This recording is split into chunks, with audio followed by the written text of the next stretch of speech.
Competition starting to get thick, it's the click, so I hope you work your A game. A-Made, no rain from the track when we unite and spit. This isn't A game, better bring your A game.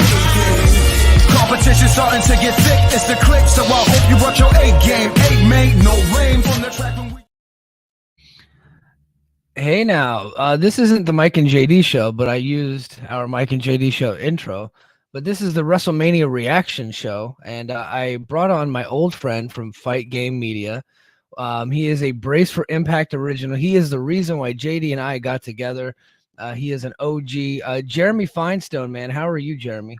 I'm doing great, Mike. I'm glad that I get to finally be here and do a show with you and me alone. We've never done it before, and I'm ready to have some fun. Yeah, me too, man. And I'm ready to get your insights into WrestleMania weekend because I think that you have a unique outlook on it, and I'm sure you got to watch it with some very interesting people, and I want to get into that too a little bit. Yeah, I have some friends that are fun to watch wrestling with. Yeah, but before we get started, man, I want to talk about your podcast over on the Fight Game Media Network. Speaking of strong style. I have been on your show before, and it is a very good show. So let's go ahead and get into it. You got a big anniversary coming up, right? Yeah, before we knew it, we are going to hit 100 episodes. We've been talking about New Japan Pro Wrestling every week for about 90 minutes. Myself and my podcast partner, Stephen Conway, who I'm going to be honest, I may be funny and maybe insightful. That guy's the brains of the operation. He is super smart and knowledgeable about all things New Japan. He's got a history about it that is just fantastic. And I kind of approach it from a booking aspect, like why are they doing what they're doing? What makes sense? Why is, Naito the champion right now? Why is Finley getting a push? Those kind of things. And, we have fun doing it. We go live on YouTube every Thursday at 5:30 p.m. Eastern. Sometimes we have guests. We've had Filthy Tom Lawler on before. We had ELP and Hikuleo on at some point. We frequently have Scott Edwards and Chris Samsa on just talking the nitty-gritty about the promotion. And, we've even had Dave Meltzer on because I can honestly say he's a close personal friend of mine. yeah. Which is hilarious because it is. Because I feel like we're about the same age, right? I turned 41 this week, and 43. So yeah, we're in the millennial period. Yes. Yeah. So we're about the same age, and I get the feeling that you, just like me, have just been like a long time admirer of his, and to like all of a sudden just be buddies with Meltzer, it's got to be kind of kind of a weird thing, right?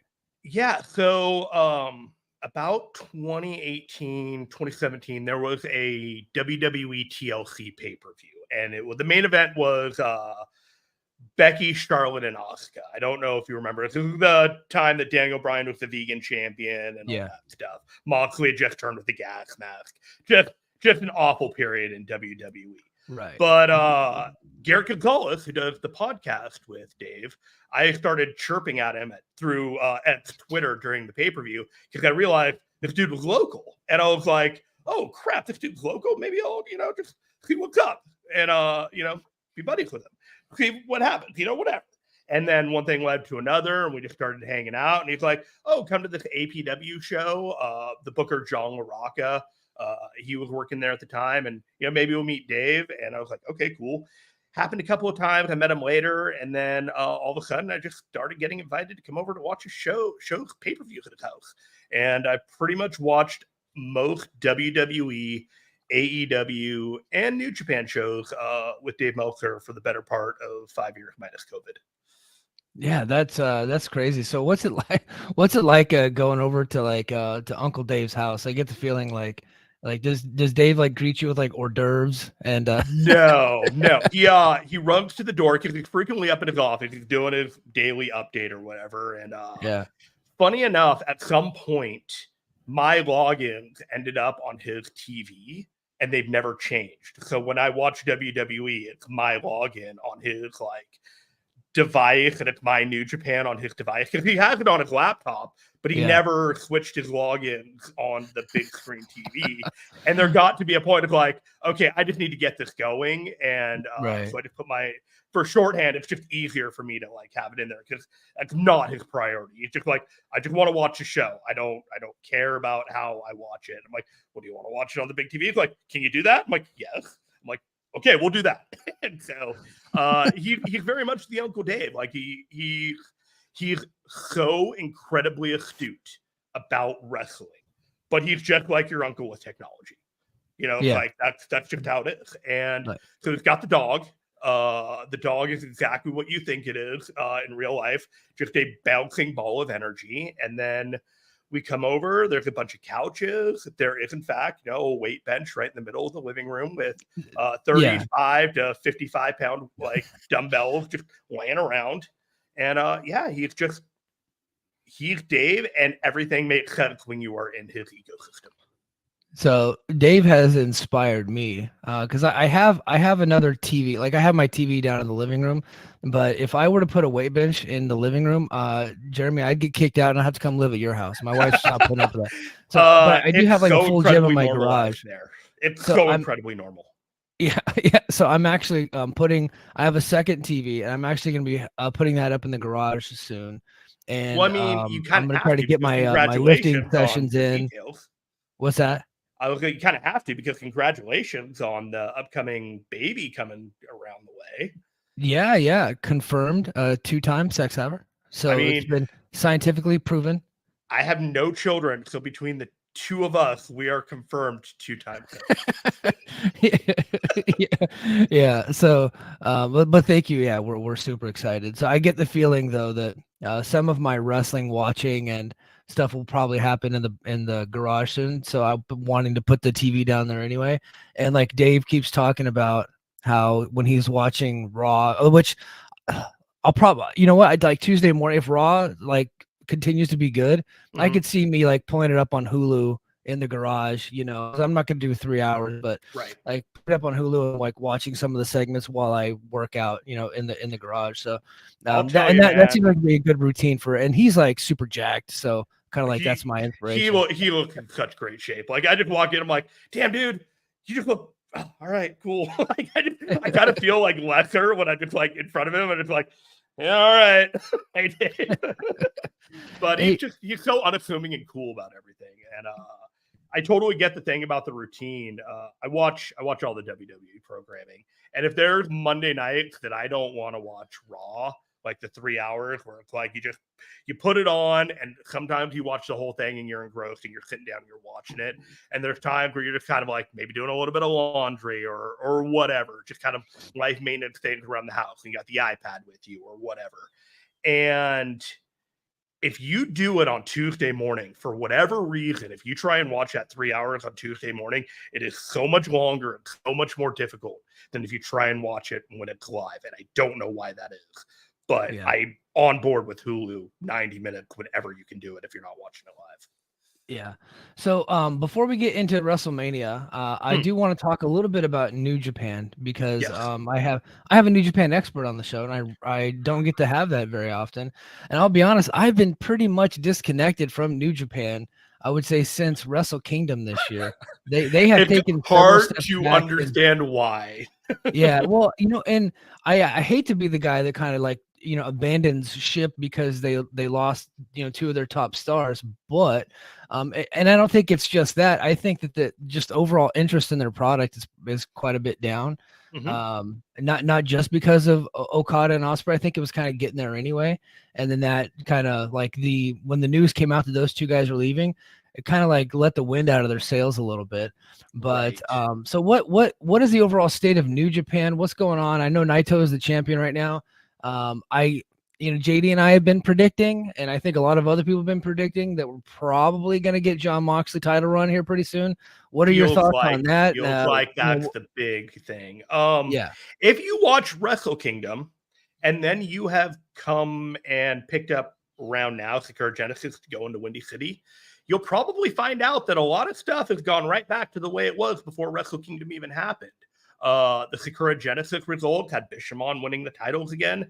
Shingo Takagi ended up winning the never open weight title. Naito is the champion, as he has been since Wrestle Kingdom. There is a sense of complacency and a lack of urgency. And I love New Japan, right? I love everything that about the way that they wrestle, the way that they book. It just hits me in the right way. So when you're watching it now and you've gone from Wrestle Kingdom, and then you've got the New Beginning shows, which was basically an extended goodbye to Okada and Ospreay over the course of 2 months. Throw in a little bit of Tama Tonga because they were all kind of allowed to book their own goodbyes for all intents and purposes. Ospreay was able to change a couple of booking things on the way out the door with his stuff. I'm not going to go into it, but they all kind of had leeway to maximize the way that their exits went. As a result of that, the promotion kind of stuttered. Moving forward just felt like an afterthought because it's like, oh, these guys have given us so much. We got to make sure that we give them as much as we can on the way out. And Okada got to do his entrance, his exit his own way. Ospreay got to do his own way. Tama Tonga got to say goodbye to his brothers and do that match with GOD and ELP where they all got to do fun stuff. That's all fine, well, and good. But when everything else is moving forward, people have got the build to WrestleMania. You had that Sting retirement thing going on with AEW. You had TNA just kind of building momentum with some of their things. There was nothing to talk about in New Japan. There was nothing exciting. There wasn't like Nick Nemeth and Matt Riddle aren't it. And I want to give them that opportunity. But so far, the way that they've been booked does not give me the confidence that what they've been brought there to do is what they're accomplishing to do. But I wouldn't say the same thing about Jack Perry. I've actually kind of enjoyed what he's been doing over there, and I think he's got some potential to really maximize that in some way. And I think Windy City is going to be the actual real true kickoff to this year because the New Japan Cup is what it led into in March. We had the whole story with Yota Tsuji ended up winning it, but a lot of people thought it was going to be David Finlay. David Finlay in the middle of it gets a deep inner ear infection and is out of the tournament. And everybody's like, the whole wind out of the sails of the tournament just go completely sideways. Everyone's just like, who cares? Whatever, blah, blah, blah. But what ends up happening is that you have this tremendous match between Hiroki Goto and Yota Tsuji. And everyone's like, this is what New Japan is about. This is what New Japan is supposed to be. But it's like, you only have this one match and you've had 3 months of, angles like the cage match, Okada's goodbye, like I said, all this stuff. Just not really anything moving forward. Now we're moving forward. We're at Windy City. We have a ton of matches lined up that have everyone really interested. There's also a Taiwan event 2 days later, so they're splitting the entire roster in which they're doing the never open weight trios, never open weight 6-man titles, and they got 4 teams doing a tournament there with some Stardom talent. So they're really trying to get the ball rolling on the future. And it is, in fact, a better time to start in New Japan right now, post-WrestleMania, than any other point within the year so far. Well, good. I'm glad you explained a lot of that. And I do think that we'll probably get a Moxley title run. He seems to be pretty focused. Like he seems to be a little bit disconnected from, AEW storylines right now. And he was doing the CMLL stuff, and now it looks like he's going to be doing some New Japan stuff. So I could see Moxley having a title run there. He was off AEW between Revolution and almost now. Yeah. I think he had one match. They basically iced him. And if you're icing him, it's because you don't want him to lose or you don't want to put him in any long-term angles because you don't have him for very long. You know what I mean? And so him quietly not being there, and it's great, you need more time for Ospreay and Monet and Okada, but there are people that are like, I'm here for Moxley, and there hasn't been any Moxley. What's up? And I think you're right. I think that's what's up is that we got this match. So I can run down this lineup for Windy City real quick and let people know what's probably going on and what you should have looking for. And it'll take about a minute, and then we can get on to WrestleMania. Yeah, sounds good, man. All right. So we're going to have Minoru Suzuki versus Ren Narita in a singles match, which is interesting because they were stablemates in Strong Style, which was a long-running joke for our own podcast whenever the Strong Style faction came up with Desperado. Suzuki and Ren Narita, speaking of Strong Style. But they're going to have a match, and I assume this is going to probably have Ren Narita beat Minoru Suzuki to up his standing within the New Japan as one of the young Reiwa, as they like to call it, between Yota Tsuji, Shota Umino, and Ren Narita.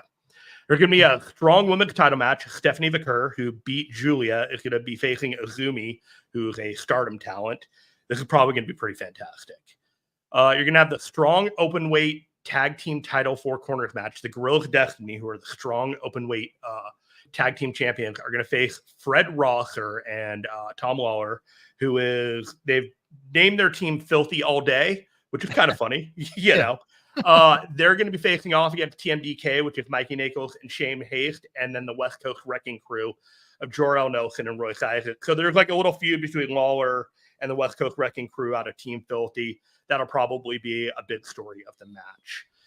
Then we're going to have some of the ones that are really going to heat up. We got the singles match, Jack Perry versus Shota Umino. And right now, Jack Perry is goon number 2 in House of Torture. Not quite the leader, but following the orders and taking orders and being a heavy. And then you got Shota Umino, who they're positioning as the top young babyface in the promotion, even more so than Yota. Yota's kind of the rebel. Shota's the ultimate babyface right now. You got Mustafa Ali versus Hiromu Takahashi, which is a potential show stealer in this entire match. Right now, as the resident TNA guy, I think they're going to bring that match back to TNA at some point. I would imagine so, especially with the relationship. Do you know if it's for the X Division championship at this point? Because it's not listed here, but I could change. It is not for the X Division title, but Takahashi has challenged him for it. So I think they'll go, and Takahashi probably gets the dub, and then they'll bring it back. And then bring it back there. TNA. Yeah. Cool. There is a Riot Rules match, and this is Eddie Kingston and Gabe Kidd. They are each going to have 3 mystery opponents, and I have no idea who these people are going to be. At one point, I thought Ortiz was going to be one of the guys with Eddie Kingston, and Ortiz got with a pec injury, so basically all bets are off. You could assume any of the War Dogs could be showing up with Gabe Kidd, but I'm not exactly sure. Gabe Kidd was challenging Eddie Kingston at one point for the Strong title. That was set up in January. However, they have suddenly pivoted to Gabe Kidd versus Shingo Takagi for the Never Openweight title in a feud upcoming. And of all the things to check out in the Sakura Genesis match, there was the Tornado Tag, and then there was Gabe Kidd's promo after the Shingo Takagi match, where he assaulted Shingo and told everyone that I love New Japan. I almost killed myself twice. I don't care what this promotion is right now. It's bullshit. Hiroshi Tanahashi, stop pulling your pants down and letting Tony Khan fillet you. Like, I'm going to wreck this promotion if you don't get it right. And he went fire, hot and mean. And you're just like, oh my God. Yeah. He burned it all down. He burned it all down. And it's one of those, if you're making the argument that Gabe Kidd should be the leader of Bullet Club, I'm not going to argue with you anymore. That's how good this promo was out of nowhere. Yeah. Then we got Matt Riddle versus Zack Sabre Jr. Matt Riddle is the current New Japan World Television title champion. Zack Sabre Jr. is a former world title champion. I kind of assume Riddle is going to keep the title. I think Zack Sabre Jr. is going to make it look like he should win the title, and that's not going to happen. But it could go the other way, and the Matt Riddle experiment could be over. They have not committed to him as much as I thought they would in Japan at this point. Then we got Tomohiro Ishii versus Nick Nemeth. This was originally supposed to be a Tanahashi versus Nemeth match at Sakura Genesis, but Tanahashi's ankle was injured and they canceled it. They have postponed it to the future, but they have this non-title match instead. What's really interesting, though, is Tanahashi is wrestling in Taiwan in the Never Openweight 6-man Trios tournament with Bolton Oleg and I think Toru Yano.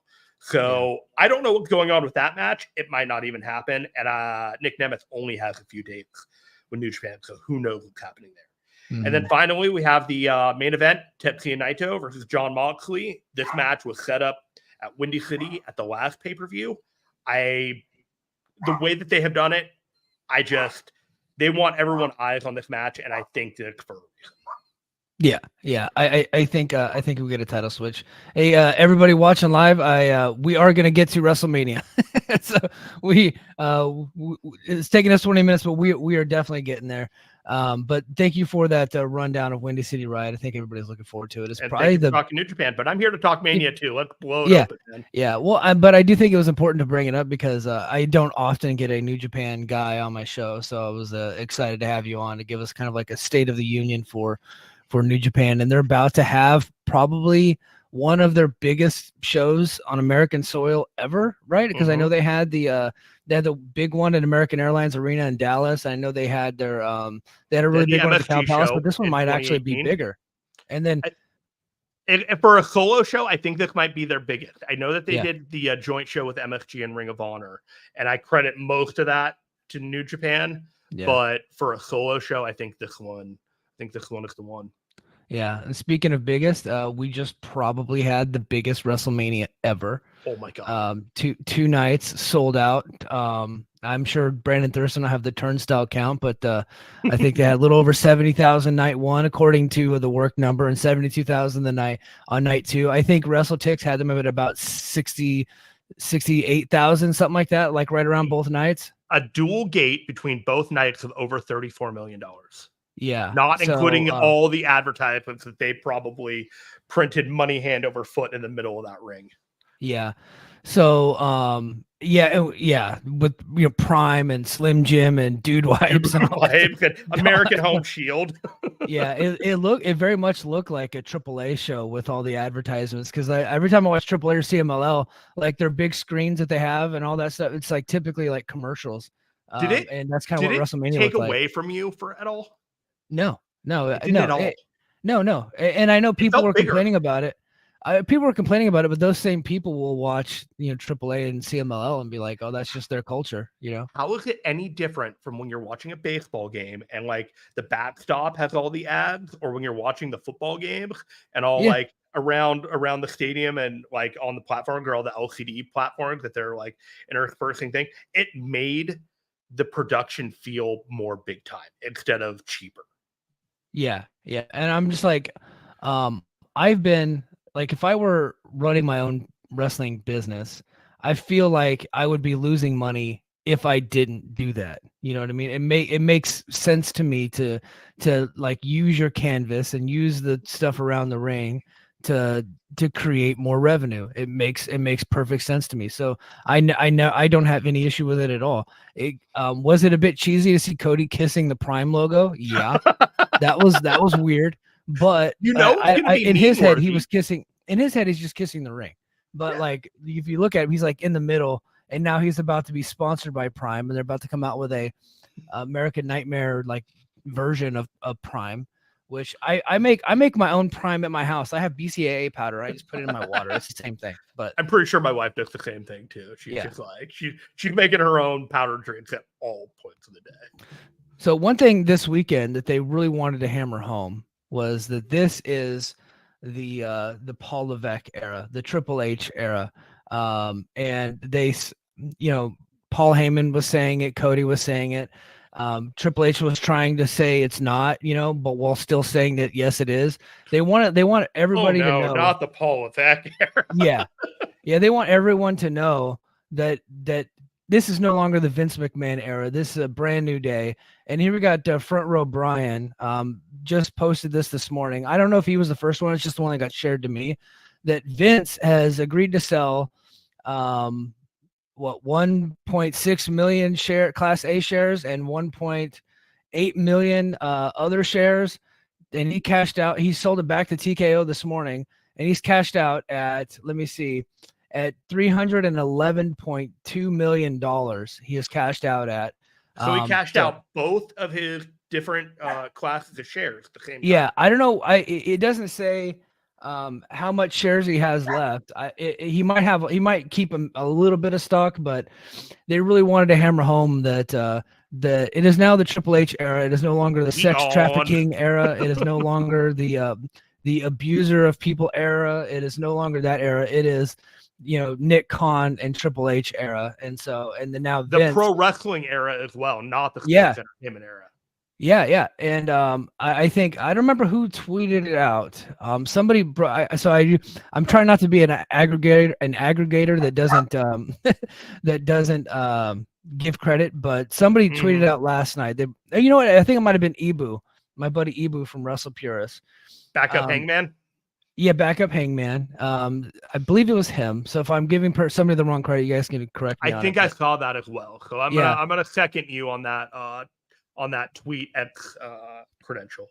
Yeah, so it looks like they are actively trying to, getting away from the sports entertainment talk and labeling it as sports entertainment. They did have some of that talk, because I think it's just embedded into their culture, but they're really trying to bring back the term pro wrestling. And which I love, because that was one of the reasons why I got away from WWE, because they were trying to be anything but pro wrestling, and that's all I wanted to watch, and that's why I went away from wrestling.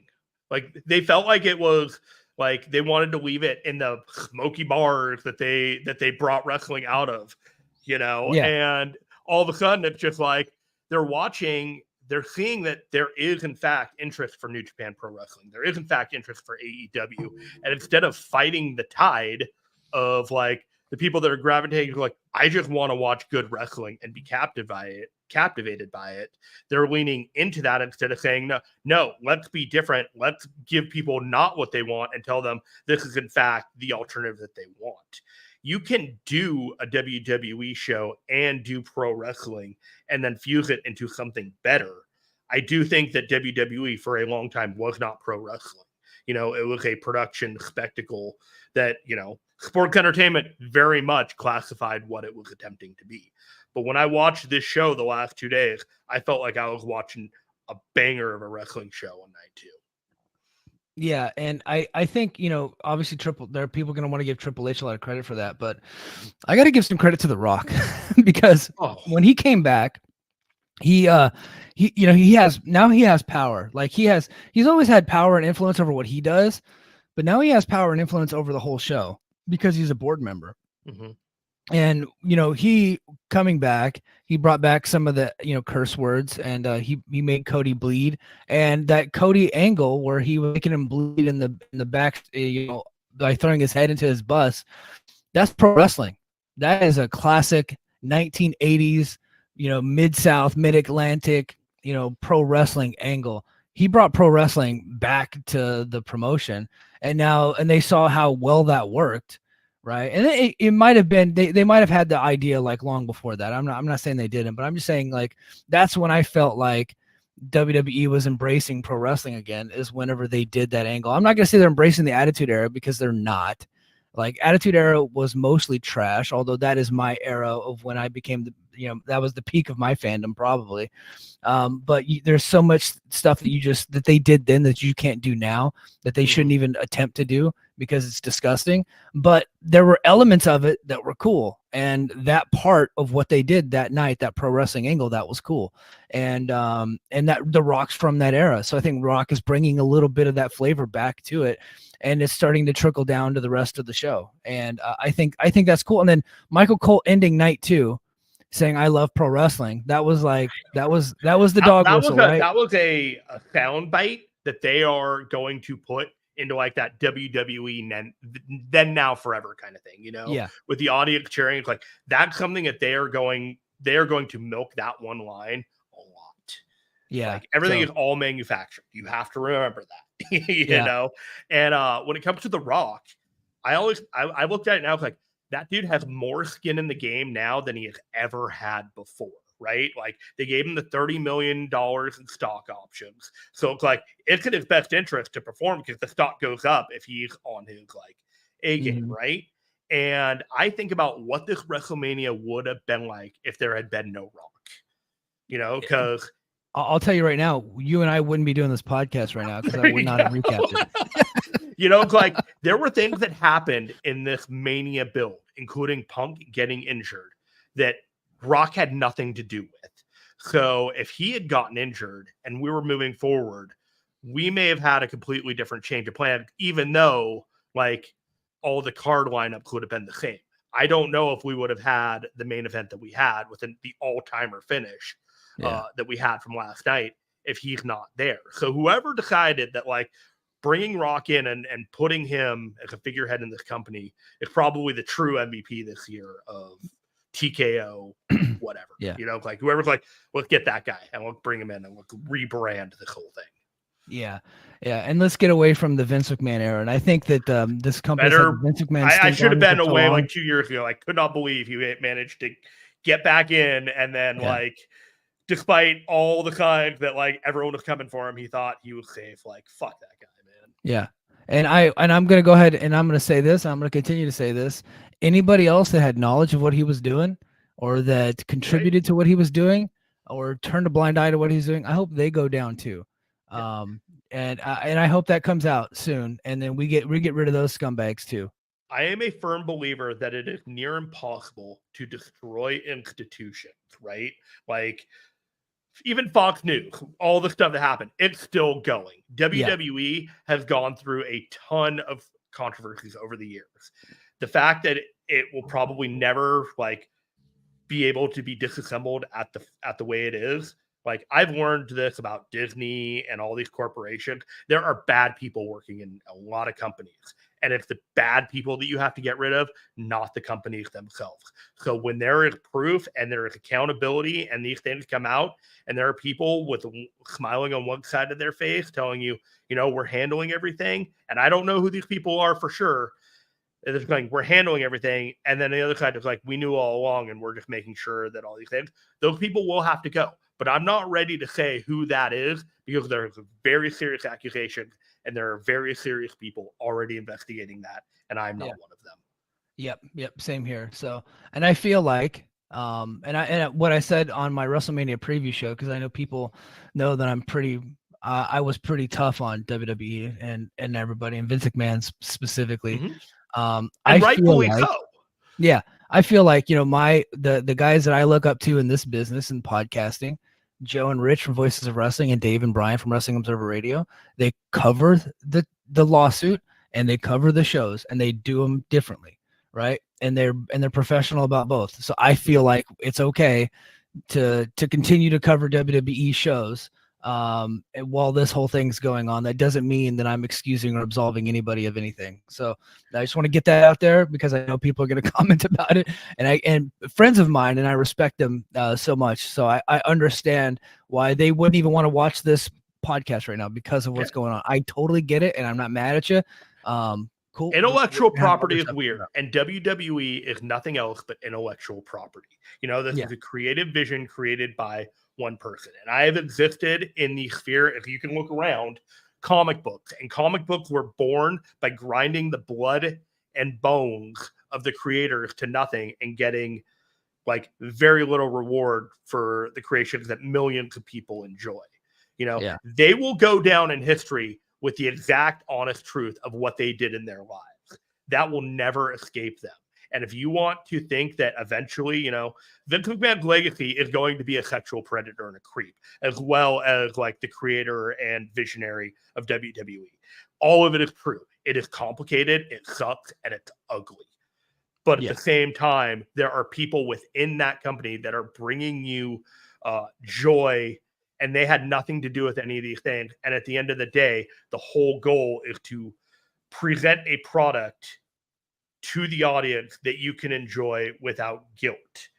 So for some people, you can compartmentalize that and understand why the people who created the product and the people who execute the product aren't the same, and you don't have to paint them with the same brush. But if you choose to, I'm not going to argue with you. Very well said. All right, now let's get to night one. You know, before we get to night one, what better night one or night two? Night two by far. Okay, yes, I agree. But I still enjoyed night one. It was longer. I think there were two matches that will, you know, have a heavy impact for the next few months of WWE and will be remembered for far longer. But I think night two was just fantastic. So the opening match was Rhea Ripley getting her big moment, defeating Becky Lynch. I know she got a big moment last year too, but I think, you know, getting a win over Becky Lynch, who was not only the top female star for a while, she was the top star in WWE for a little bit, and which has never happened before, where a female is the absolute top star in a pro wrestling promotion. And none of that, she was like the top star in all of pro wrestling for a little bit.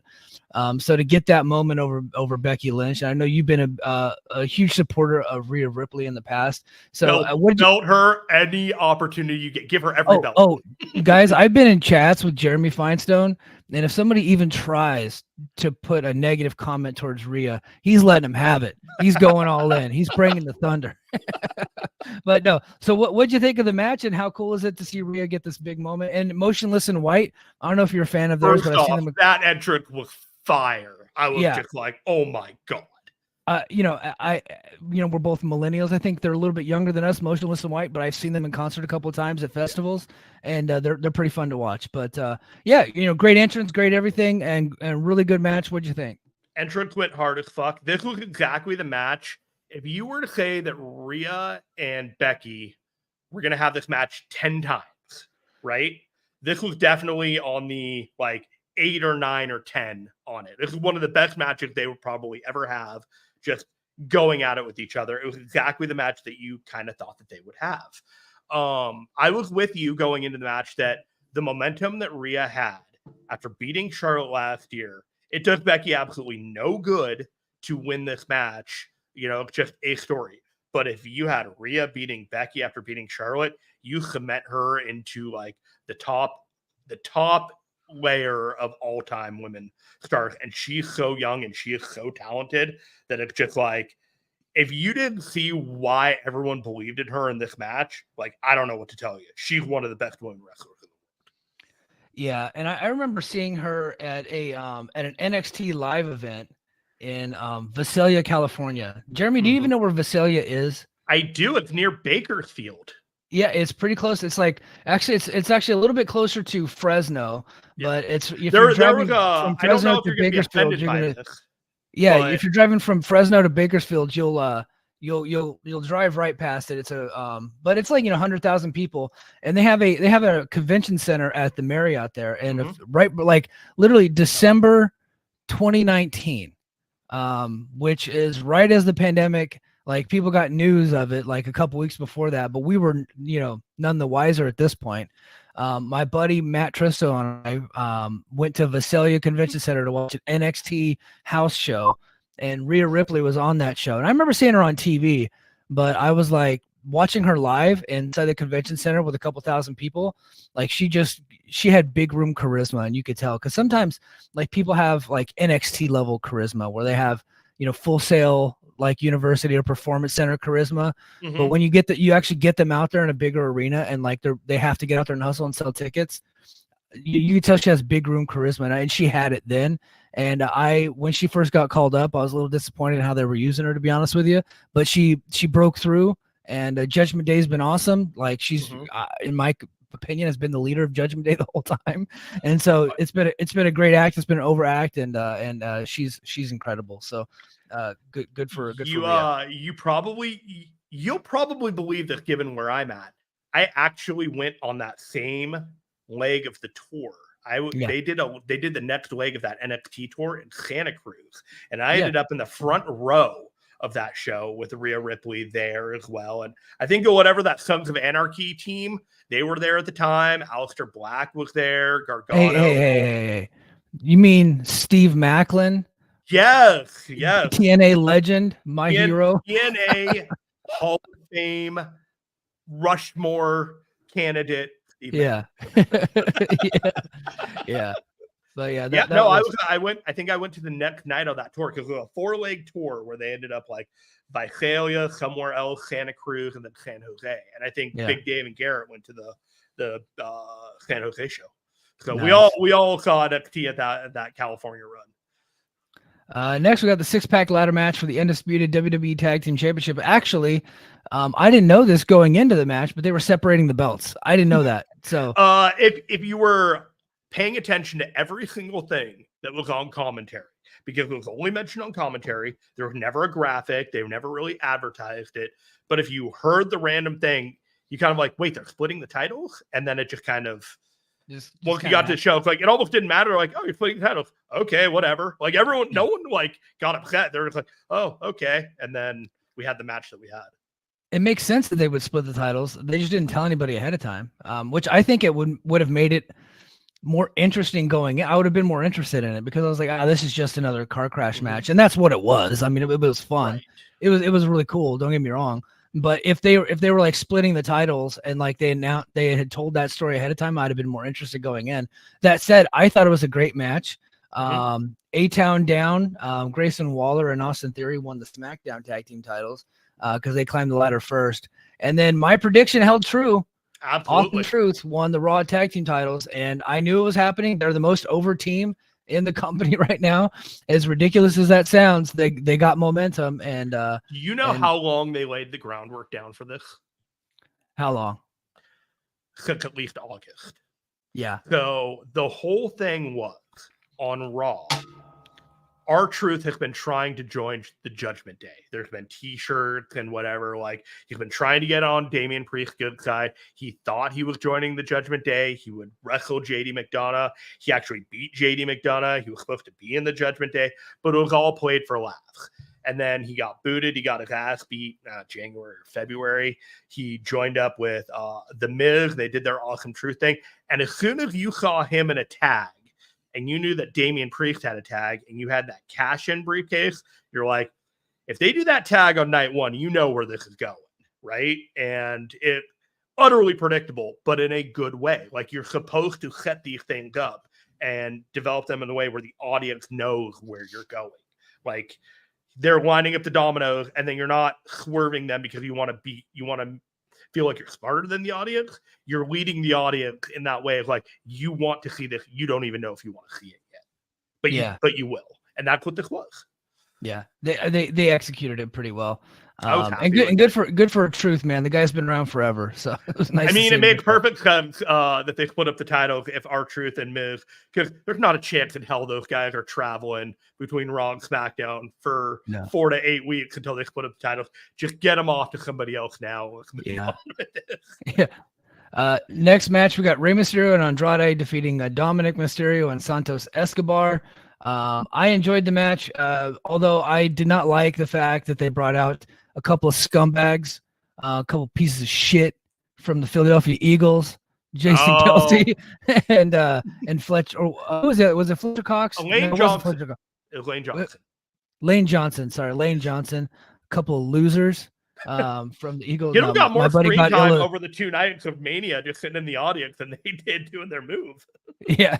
No, my buddy Illa's gonna send me a text after this. Hey man, oh come on, I'm enjoying your show. You're gonna talk shit on my Eagles, dog. But you know what my takeaway when I first watched this match was? What's that? Really good to be an AEW talent that jumped ship to WWE.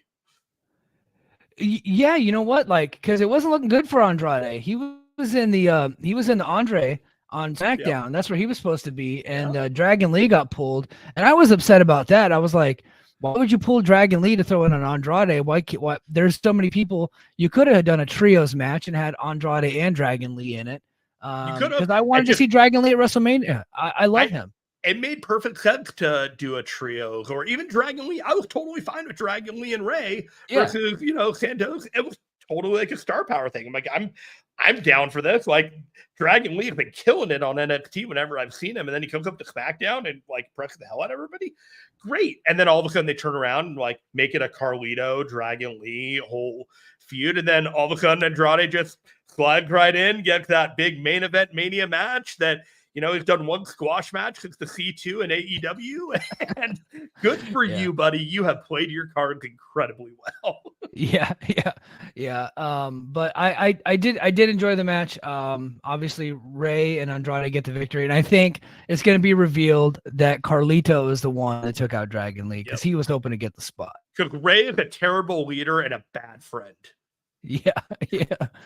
Next, worst match of both nights and one of the worst main roster WWE matches I've ever seen. Jey Uso defeats Jimmy Uso. This whole match was just them being melodramatic, slowly punching each other and slowly doing super kicks over and over again. It was horrendous. It stunk.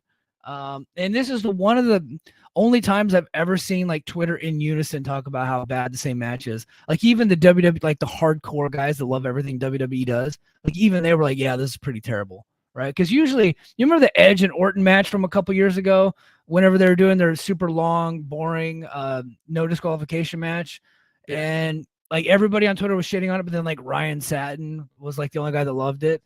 I don't know if Ryan, I don't follow Ryan anymore, but I think even Ryan Satin didn't like this match. That's how bad this was. I didn't understand what the mission statement was, because you come into the match and it's like it's an afterthought to all the other singles matches around the Bloodline and Cody, right? But it's clearly tied into it, and there's so much legacy coming from the couple of years it built up before. Then you do this video right before the match that gets you more hyped than you've ever been for this promo. They do like a 3 or 4 minute, I'm my brother's keeper. It's this fantastically produced thing. And then you go in there and you have 11 minutes of melodrama. Like not even like real high spots. It's what, and I don't want to light anybody on fire here, but what the people who said this is what they say that AEW Young Buck matches are, where it's just all super kicks and no story. Like, that's kind of what this was until they did the pleading in the middle of the ring near the very end, and that nobody bought into this thing. And then you had the match finish. And I thought about it after night 2, and it's like the high spot between Jimmy and Jay during the main event had more heat than anything that they had in their own match. And it's like, I think that they were worried about doing anything that would take away from the spot in the main event, and they just got in their own way because there was nothing to the match, and they couldn't come up with spots that seemed to escalate without overshadowing what they were going to do, which was a fucking great spot in the main event of night 2. Yeah. Yeah. If you can't figure out when you're about 15 to 20 years into your career, if you can't figure out how to have a good match with your brother, at Mania, maybe you're not cut out for big matches. You had your shot. Like, this was your big moment. And like anyone who says like, I don't know if these guys are main event like material, it's like, well, you have all the evidence right here. And I hope that they get another opportunity, because I do think that they are both incredibly gifted and capable of doing better than this. But for what they showed, it's like, you have helped your critics immensely. Yeah, at least not against each other. I don't ever want to see that again. Yeah. Next match, we got Jade Cargill, Bianca Belair, and Naomi defeating Dakota Kai, Asuka, and Kairi Sane. Not much to the match. It was just kind of a cool visual, and it was nice to see Jade finally get a match. She did almost nothing, couple power moves, and like that was like they're protecting her pretty well. So I don't think they don't completely trust her yet.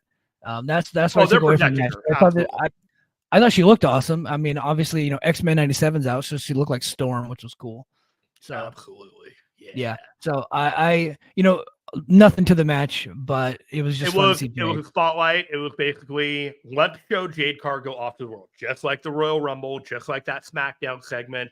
It's like you are getting the Ronda treatment with her right now, essentially, where it's like you have curated specific spots to highlight her strengths until such a time that she's ready to go wild. And I think probably the goal is Bianca Belair and Jade Cargill one-on-one next year at Mania. Yeah. Jade's been wrestling for almost 4 or 5 years. Like, how long is it going to take to where they trust her?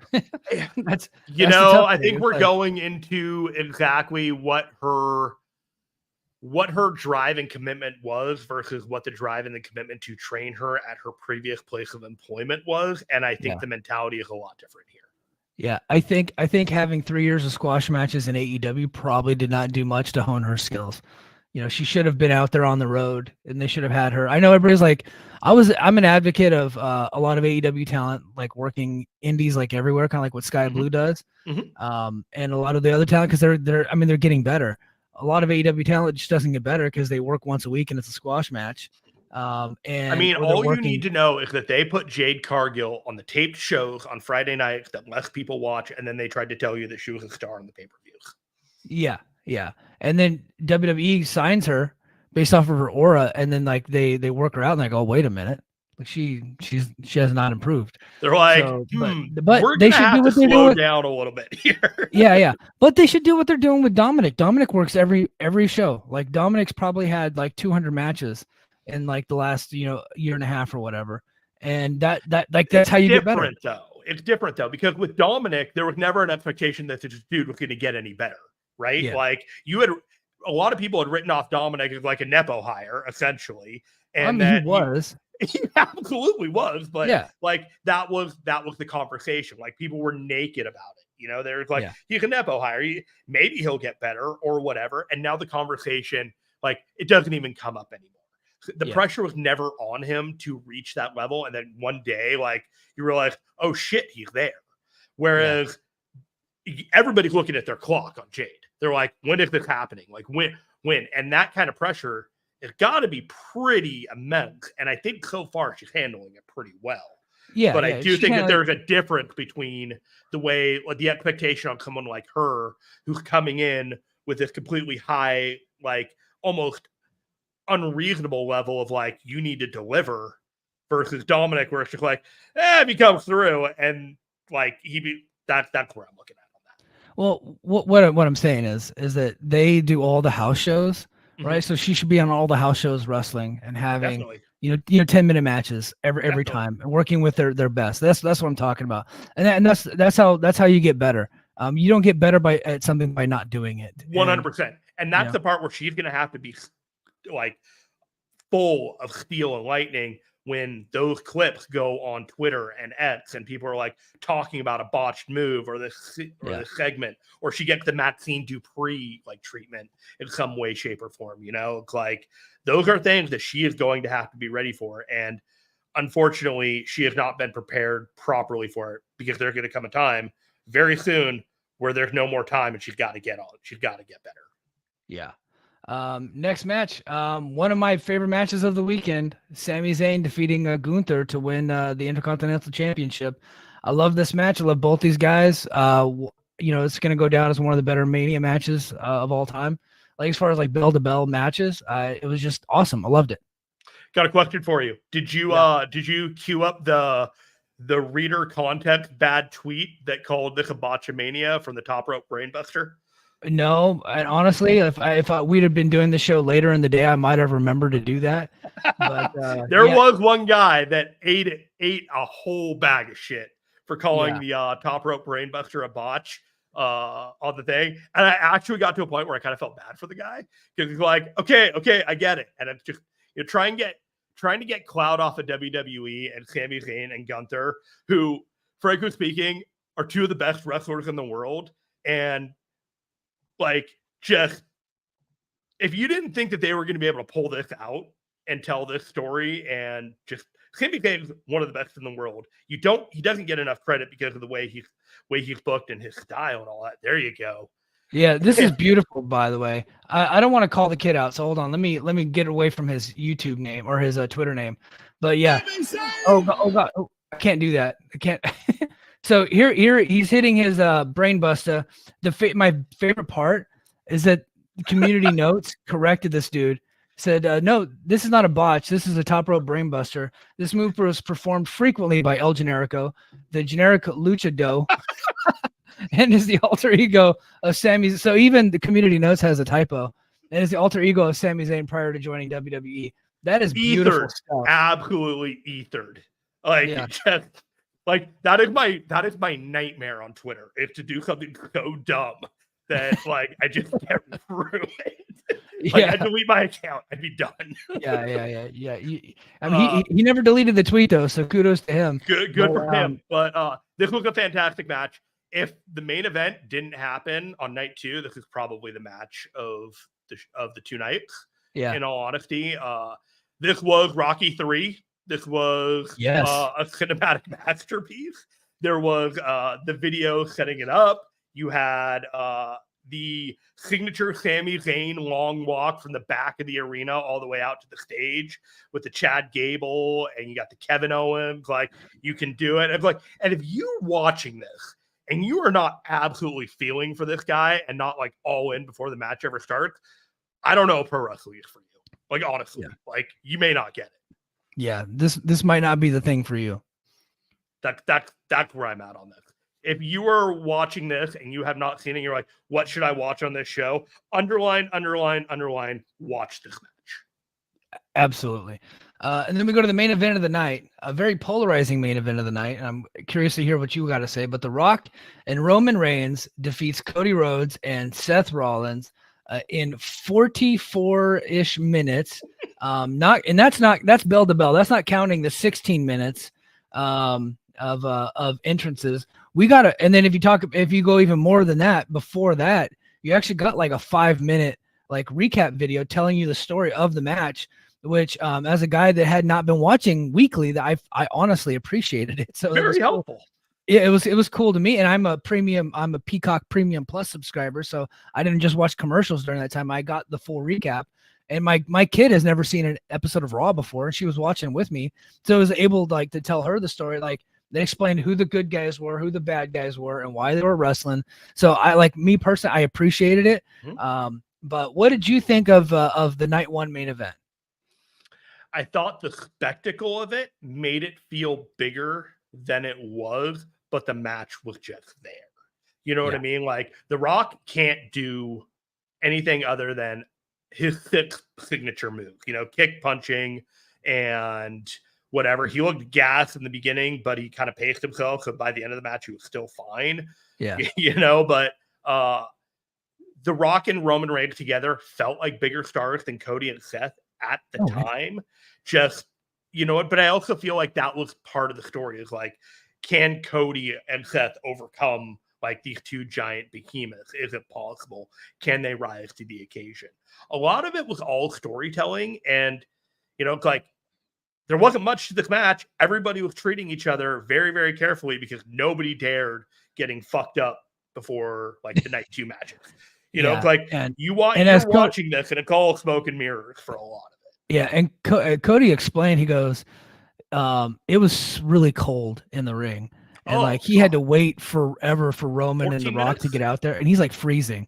Yeah. So like the match was tough. Took a while to get started. Like it was a lot of like stare downs and crowd chants. And but once they got going, and it took like almost 20 minutes for them to get going.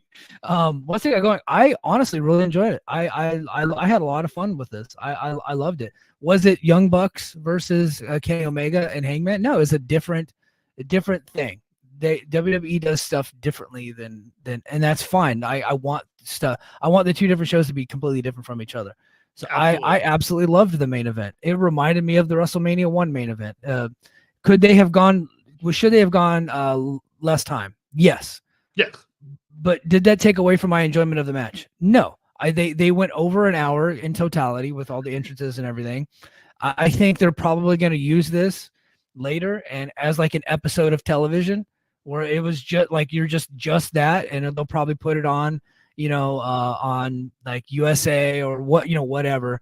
They'll have it like as just an episode of television. I thought it was great. I actually popped huge for Roman Reigns spearing The Rock and them hitting the dual pedigrees. I was like, oh wow, is this the finish? And because like at that point they'd been going a while, so I was like, this is kind of like a finishing time. And I thought that was going to play into the story because The Rock and Roman are going to fight eventually, so they're going to use that. But no, that wasn't it. There's another point in the match where I really popped huge because The Rock had the Mama Rhodes belt and he was threatening to use it on Cody. I was waiting for that thing to show up. I was like, until that belt showed up, like this match ain't going anywhere. Yeah. So he goes to use it and then Cody gets it away from him. He goes to use it and he doesn't. The referee takes it, throws it out of the ring. And then we don't even see or hear about the belt for like 20 more minutes. And then all of a sudden, The Rock just smacks him in the back with it. You couldn't even see him do it. You could just hear the slap. It was it was pretty awesome. And then I thought, the Rock was the perfect way to end the match because now we get to go to Rock versus Cody down the road. And eventually that spear, Rock and Roman, that's happening as well. So here's what I say to the pushback about that main event being too long or taking too much of the show. Raw averages, and I'm not a ratings guy, but I pay enough attention that like I got loose ideas. Before The Rock showed up, it was doing like 1.8 to 2 million viewers, demos somewhere, like pretty good, great. It started going up into the 2 million, almost like 2.4, 2.5 million, going into this whole build. You also, when you look at this card, besides the bloodline of Rock, Roman Reigns, Cody Rhodes, and Seth Rollins, the only real mainstream names on this card were Rhea Ripley and Becky Lynch. And I promise you, when the ratings come out or whatever viewership for this show comes out, it's going to be huge. It's going to be like the most watched Peacock. And it's not going to be because of Jey Uso and Jimmy Uso. And unfortunately, it's not going to be because of Sami Zayn and Gunther, because people know those names, but they're not coming out in droves to check out that match. So should it have gotten all that time? Should it have gotten all that focus? Yeah, because that's what people showed up to watch. Yep. Yeah. I thought it was great. I thought they told a great story. Thumbs up, too long, but like people talk about night one, like too long or whatever. We're still talking about one of the best WrestleManias of all time in this card. It's just not like top 5. But right now we're existing in about 50 different nights of WrestleMania. Yeah. So, yep. That was night 1. Let's get to night 2. I'm gonna give you an opportunity to gloat. So, World Heavyweight Championship match. Drew McIntyre defeats Seth Rollins to win the title. I thought both entrances were incredible. I really enjoyed the match. I thought the match was very good. I thought CM Punk was really fun on commentary. He wins the match. Afterwards, he goes to confront CM Punk, and CM Punk attacks him, hits him with his metal arm brace, and then all of a sudden, what do they call him? The bisexual Undertaker, which is my favorite nickname of all time. I love it. We're going to get into that, but I'm so on board with this. Yeah. I was like, that was trending. I'm like, who are they talking about? And they go, Damian Priest. Is like, oh, that's right. That stuff with Riddle came out. That's funny. That actually makes sense. But he comes out, he cashes in. And last week on my preview, people were saying that was going to happen. I was like, no, I just don't see it. I don't think it's actually going to happen. If it does happen, he's going to lose. He's not going to win the title. I just don't see Damian Priest, although I'm a fan. I just don't see him being the world heavyweight champion. They're not going to do this to Drew. They're not going to do this to my guy Drew, because I'm obviously a huge Drew fan. And you DM'd me. He said, yeah, they're going to do it. It's happening. And sure enough, as soon as it happens, I get another DM. LOL.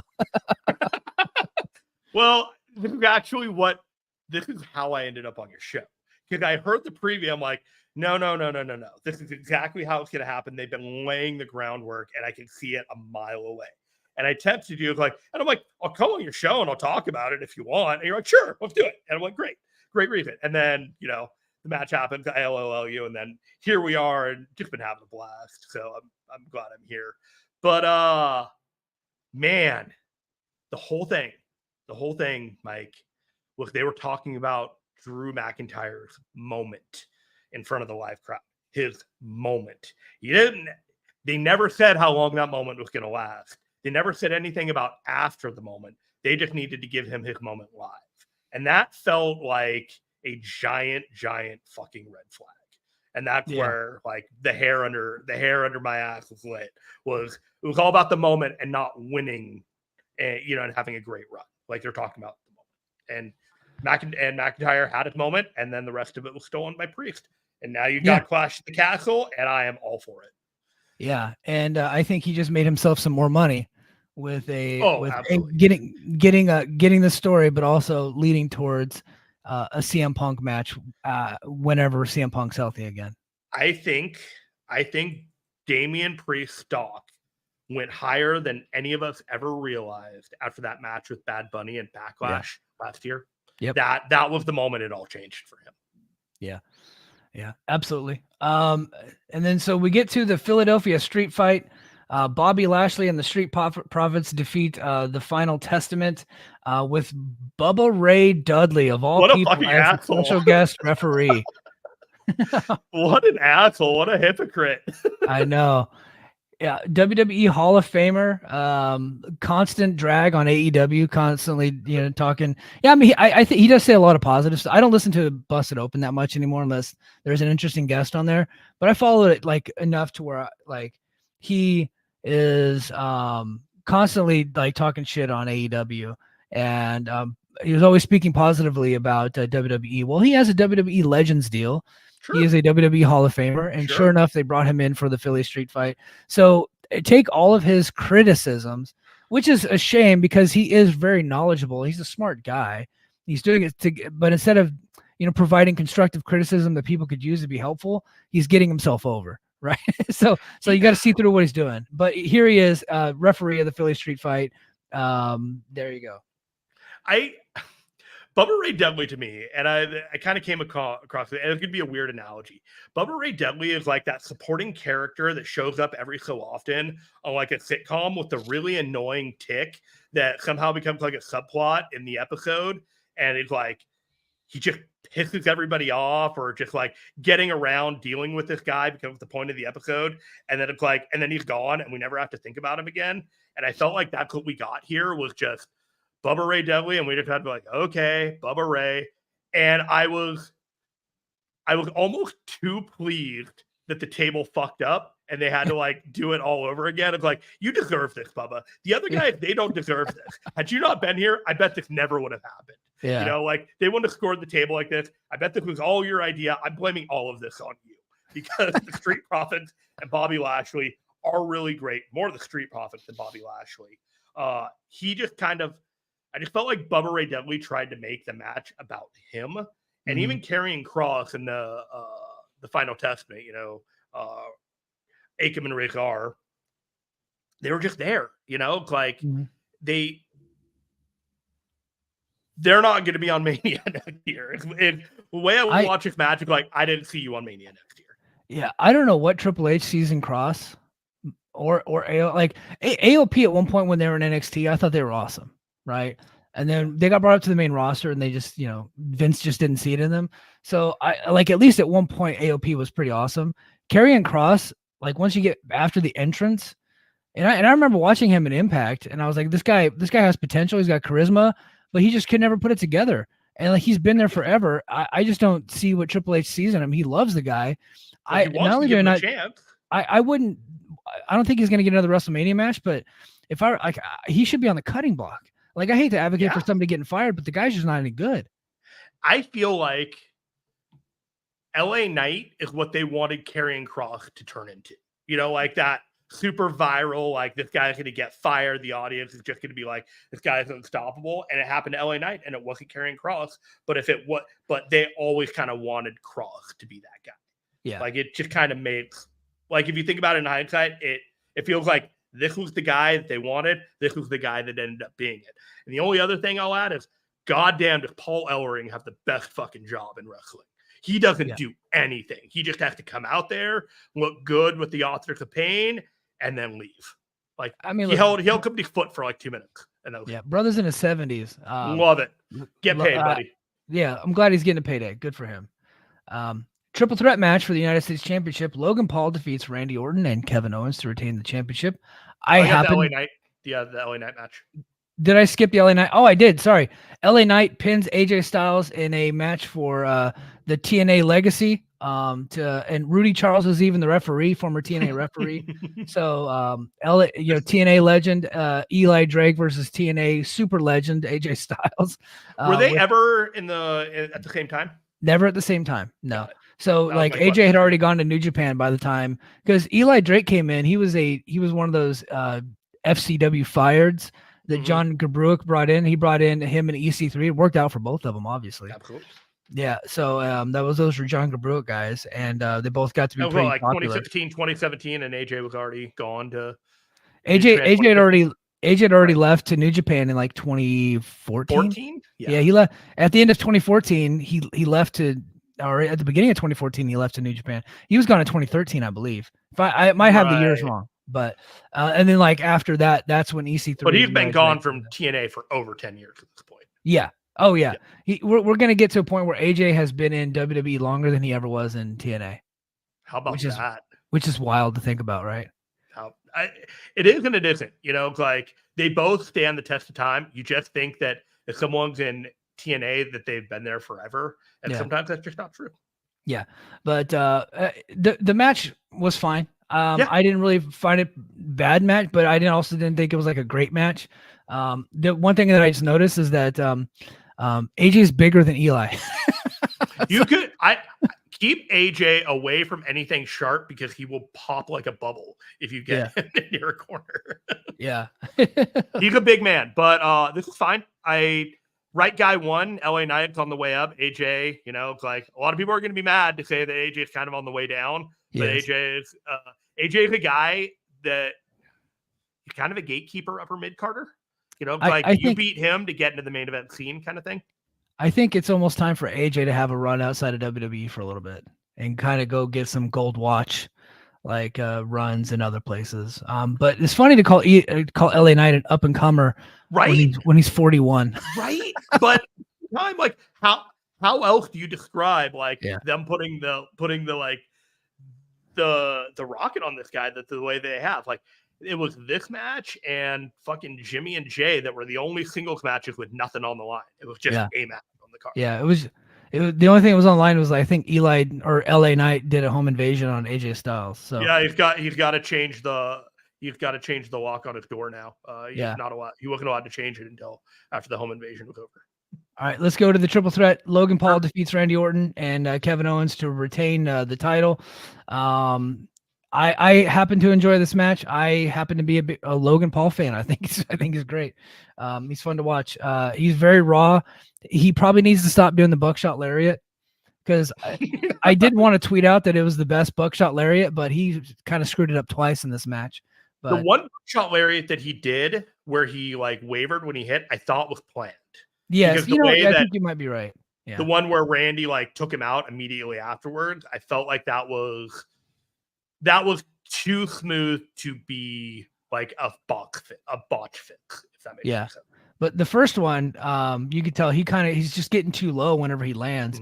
Because when Paige does it, it's very fluid, right? Well, when Logan Paul did it twice in the match, it kind of looked like definitely feels like different centers of gravity on those two. Well, and Paul is 6'5", 6 foot, so it's different. Paige is probably what 5'11". So it's easier for him to 6'1", but it still looks like the same thing.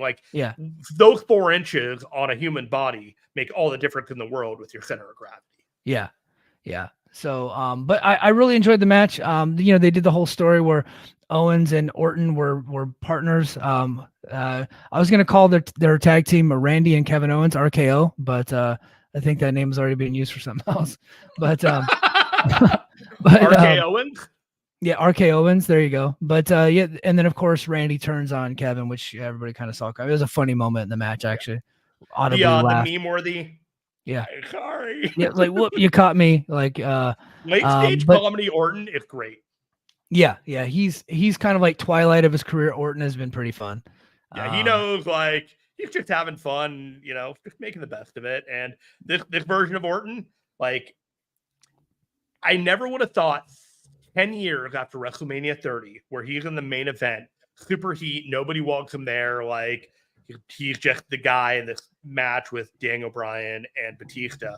You've got him on night 2, and he's getting one of the biggest pops with one of the old guard kind of guys. And he's just what a run. Damn. Yeah. So good match. Right guy won. Obviously, they're heading to Cleveland for SummerSlam, and so he's going to be a big part of that. So, and then we get to the women's championship match. We get Bayley defeating Io Sky, which I thought was pretty damn awesome. I enjoyed the match. I really dug it. We have Chris Leclerc in the chat, and he just says one word, Bayley. I don't know what the context of that is, sir, but I'm assuming you liked that match too. I think he's underlining Bayley as in that's all you need to say, Bayley. That's all you need to say, yeah. That's all you need to say, Bayley. We got about 5 minutes towards the end of this match, and I started looking towards they started doing the Japanese style. I'm going to do a high spot move, and I'm going to get right back up, and I'm going to give you a high spot move, and it's just going to high spot, high spot, high spot. Different than Drew and Seth in the beginning, where it was more like a Brock Lesnar, Paul Heyman booked kind of I'm going to beat the shit out of you with all my finishers.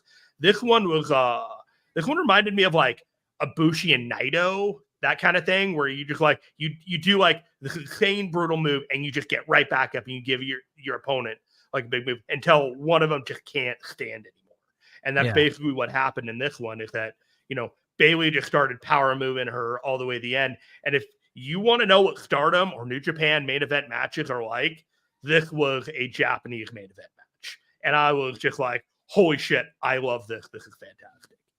So, I really enjoyed the match, and it was cool to get to see Bailey finally get like a big win at a WrestleMania, which was pretty cool. It was very, very affirming in a lot of ways because I kind of thought it was possible that they wouldn't have her win because, you could keep Io on her run and it wouldn't make that big a difference, especially with Jade and Bianca, still kind of there.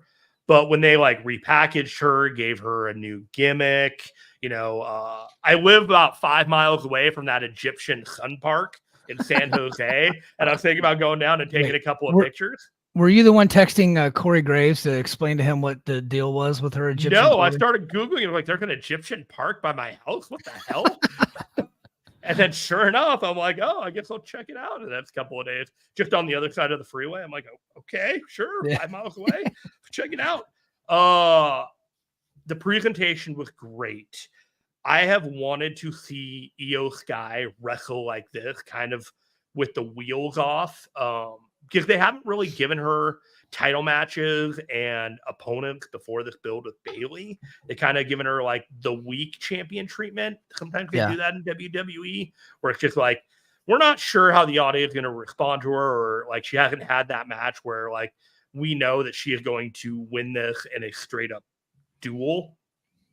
So this match at WrestleMania, in which you see Io Sky just absolutely tear the house down with Bailey. Her stock is up. Bailey's stock is up. It is a great time for women's wrestling in WWE. Yeah, and Triple H is going to get behind them, and so that's the good news there. So we get to the main event.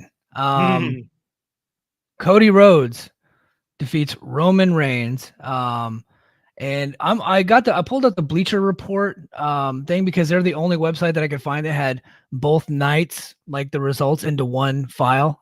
So. And they're actually giving their star ratings, and Bleacher Report, which I don't know if this is the first time I've ever noticed Bleacher Report. They gave this one 5 stars. I don't know what Uncle Dave's going to give it. We'll find out whenever the Observer comes out. I adored this match. Didn't ask, but I think it's probably going to be pretty big. I loved it. I even loved the cameos. I know that, and IO Productions, buddy in the chat says, Avengers Endgame in this. Right. And I remember watching the somebody actually did an Avengers Endgame a preview for it with doing CGI versions of all the wrestlers and Cody calling upon all the old school wrestlers to come into his aid. That's exactly what we saw, right? Whenever we had first it was Cena, then it was Undertaker, and then it was Shield coming out to his aid. Of course, The Rock comes out to aid Roman Reigns. I was expecting Stone Cold. I wanted to see Stone Cold in the Undertaker spot because I think that would have been more effective to see those two guys facing off, Stone Cold and The Rock. But they couldn't get Stone Cold because I checked Instagram and Stone Cold's chicken keeps getting out of its cage. He has a hen house, and he's constantly he does Instagram live videos where he's shoveling horse shit, and then he goes into his area where he has this beautiful chicken coop for this one chicken. He treats it like a king. And because it lays eggs in there and stuff, and he's got to keep it away from the other ones.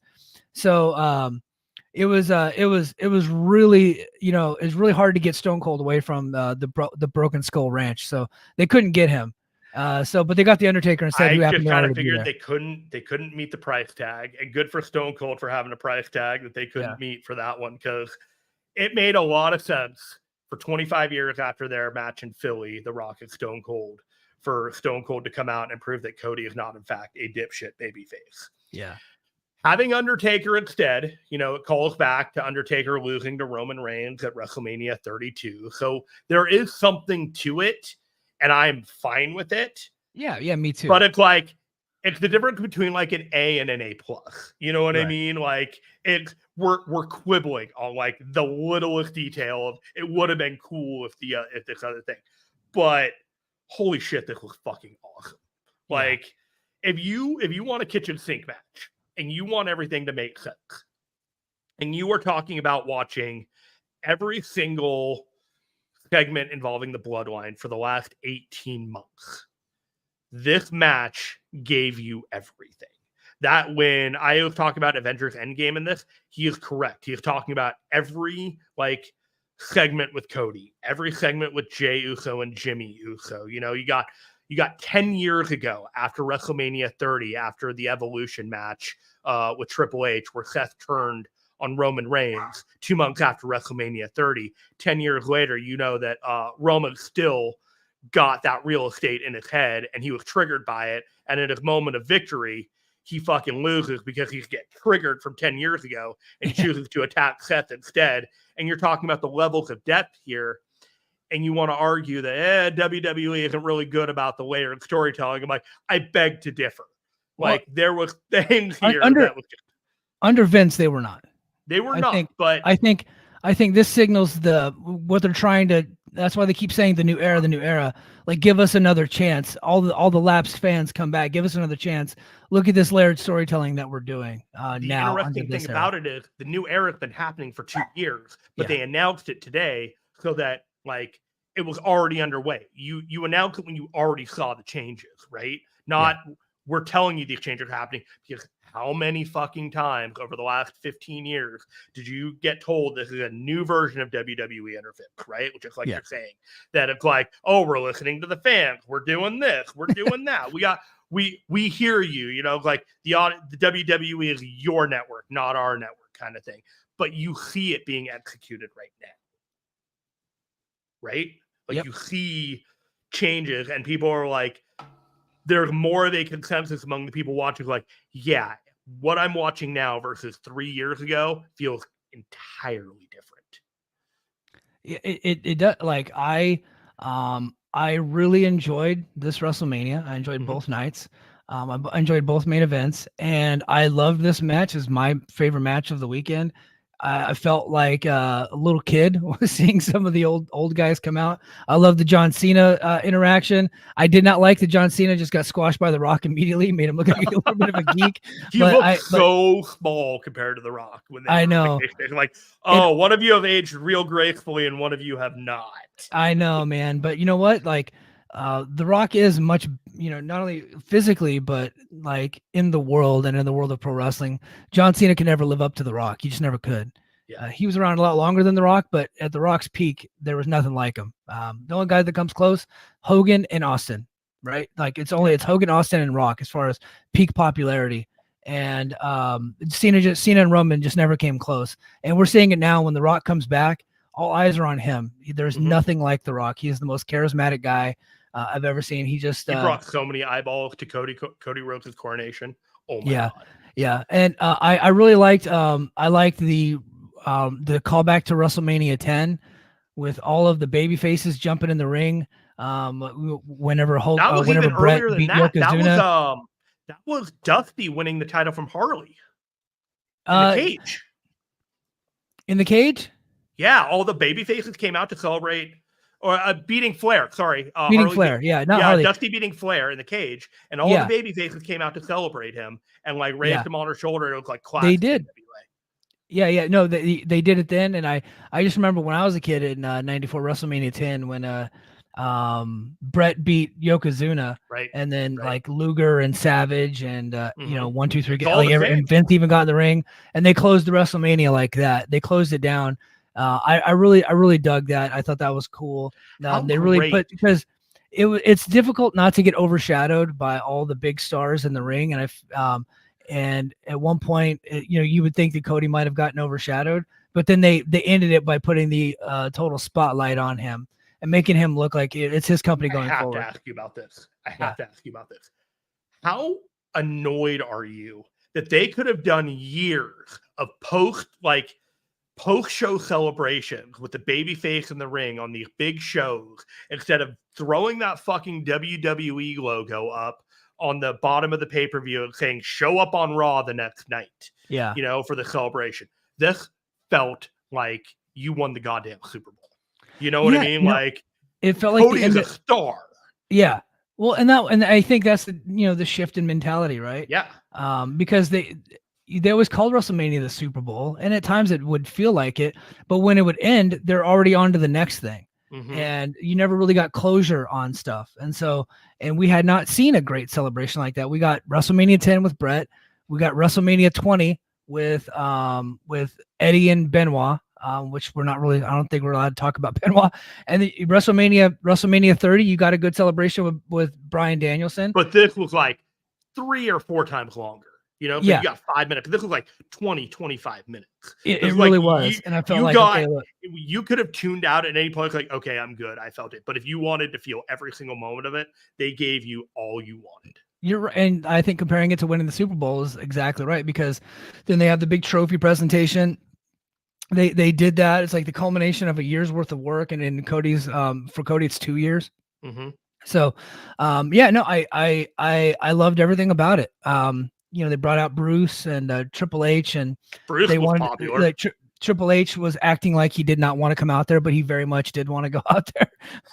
He was like, "Oh no, I don't want to be out here." He even had like that look on his face, like he was upset. But no, we all know, brother, you wanted to be out there, because they're trying to signify that this is his era. That's a new day in WWE.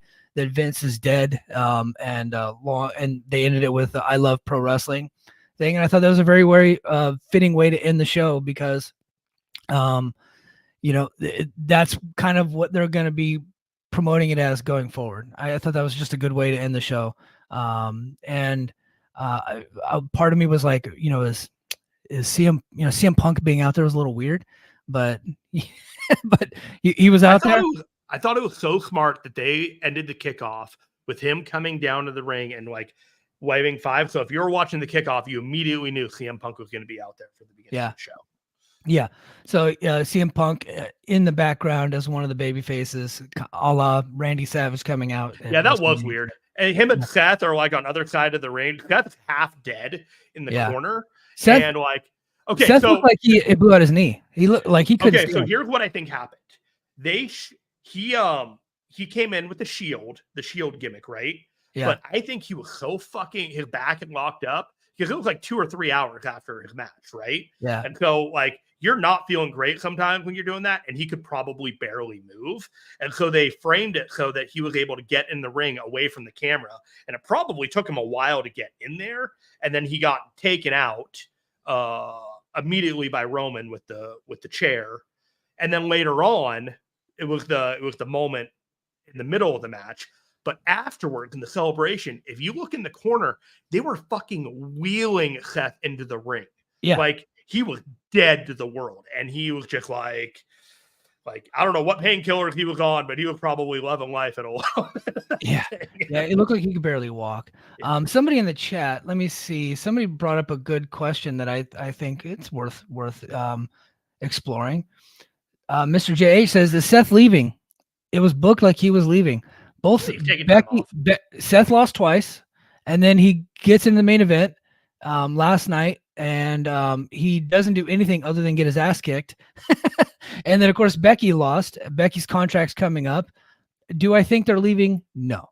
Do I think they're taking time off? Yes. I think both of them are going to go be parents for a little bit and probably come back, and it'll give the bookers an opportunity to kind of elevate some new people, and then that way they have fresh opponents to work with whenever they come back. I don't think that they are AEW bound. I could be wrong. I've been wrong before, but I don't think they are.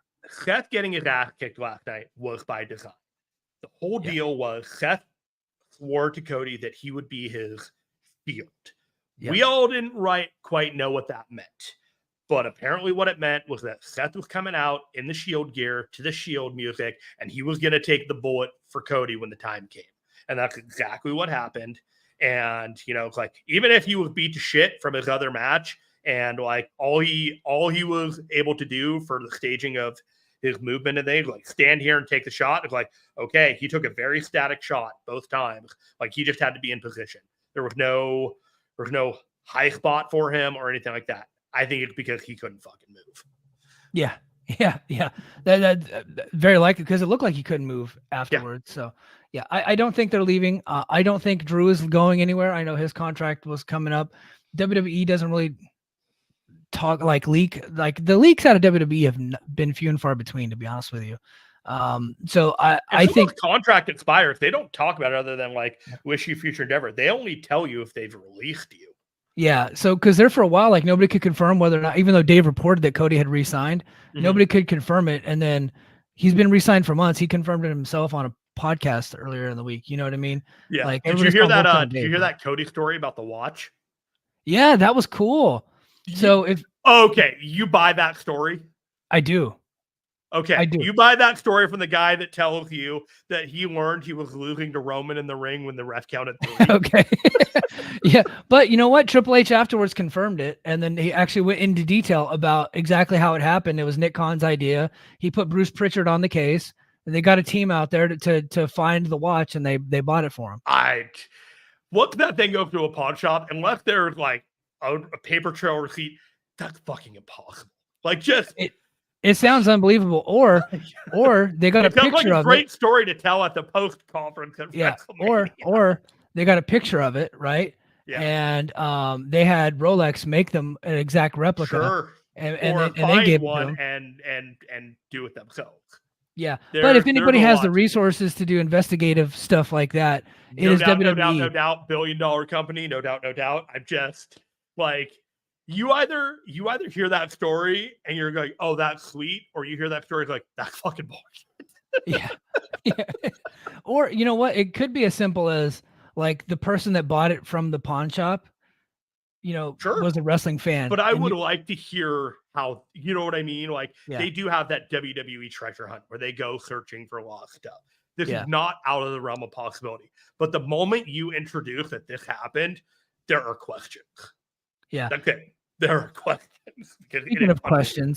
Speaking of questions, there's a guy at the presser afterwards asking questions to Triple H, and he starts his question, and I don't know the guy's name, but he's a fucking clown. He goes, "What's up, legend?" And then goes on this diatribe about how great he is and about how great WWE is, and then his question is, "What's it like being Triple H?" Those are the type of people that are getting into these press conferences. So just in case you think that wrestling journalism is going to get better, it is only getting worse. Did he buy Triple H dinner first before he tried to seduce him? I think he just went straight to fellatio. Like I think he just immediately just jumped right into it. Those press conferences are performative and they're a joke, and they're for the unserious, and the serious are identified and weeded out. That is how that works. And somehow John Alba still made it in there. He asked Cody a question. I don't remember what question he asked because I didn't watch it, but I did hear he asked a question. But like it's all like YouTubers and like positive wrestling engagement accounts.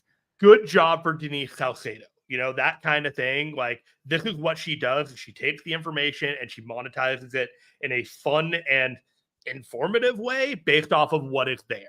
It's content for the commercials on Wrestling Observer and their channels and all that stuff. This is not the moment where you're going to get the deep critical analysis about the business, and people that get mad that they're not getting those answers are also not the people willing to put their own like press credentials on the line to get those answers. The people that have found out like if I'm not like got enough credentials to mainstay that or get the blowback, I'm out. And some people were like, cool, I know I did the right thing by asking the question that needed to be asked and being put out on my ass, rather than like, I'm not going to ask the question because I like the access. Like, it's fine if you like the access, just be honest about it.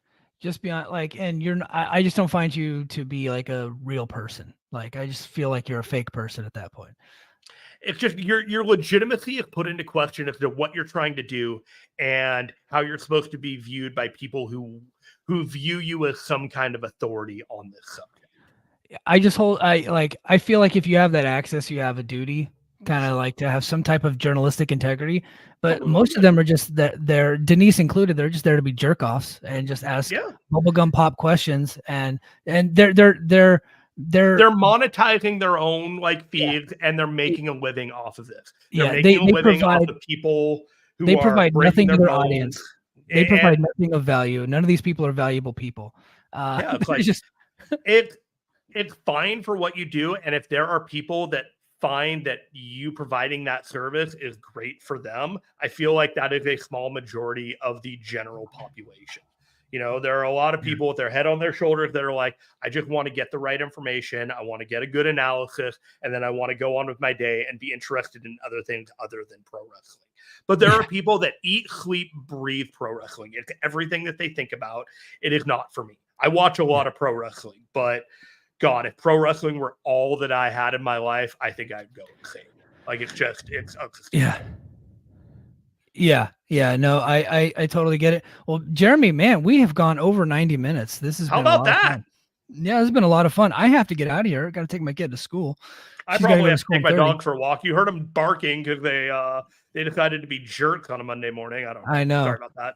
Dog decided to do a little bit of a run-in, but I'm glad he was there, and I'm glad you're here, Jeremy. Real quick, plug your podcast, and let's take this thing home. All right.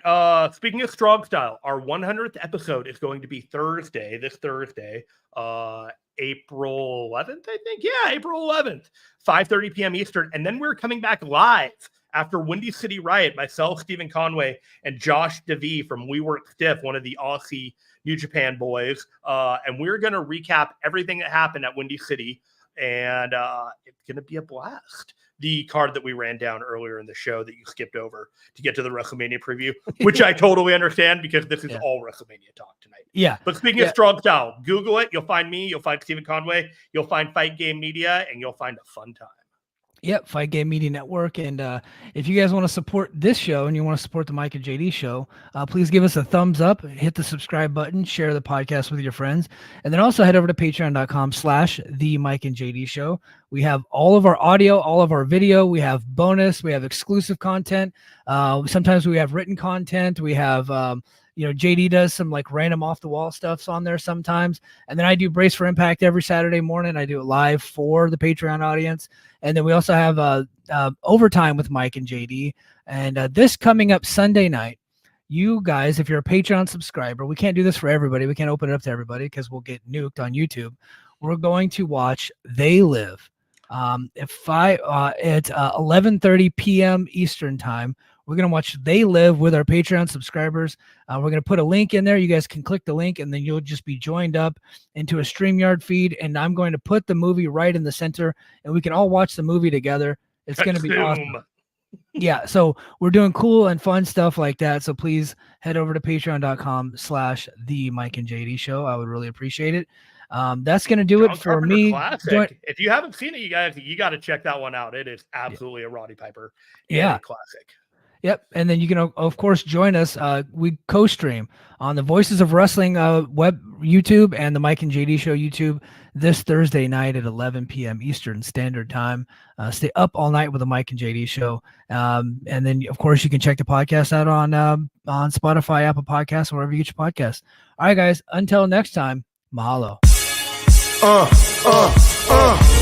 Competition starting to get thick, it's the click, so I hope you watch your A game.